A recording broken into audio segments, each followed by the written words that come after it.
आजदेखि विधिवत रूपमा राष्ट्रिय स्वतन्त्र पार्टीमा प्रवेश गर्दछौँ।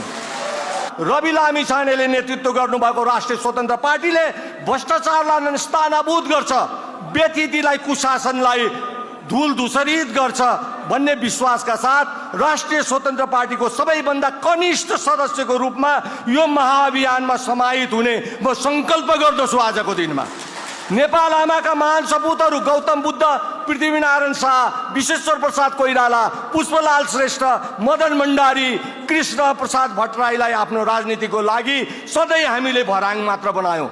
राष्ट्रिय स्वतन्त्र पार्टीले ती महान व्यक्तित्वको सत्कार्यलाई, सद्विचारलाई अनुसरण र कार्यान्वयन गर्न सकौँ। अन्तमा विभिन्न पार्टीमा रहनुभएका साथीहरू, राजनीतिक रूपमा तटस्थ रहनुभएका साथीहरू पनि म प्रति शुभेच्छा प्रकट गर्नका निम्ति सद्भाव र सहयोगको सङ्कल्पका साथमा ठुलो सङ्ख्यामा यहाँ उपस्थित भएर मलाई राष्ट्रिय स्वतन्त्र पार्टीको जिम्मा लगाउन तपाईँहरू आउनु भएको छ र विभिन्न माध्यमबाट शुभकामना दिनेहरूप्रति पनि म सादर कृतज्ञता ज्ञापन गर्न चाहन्छु।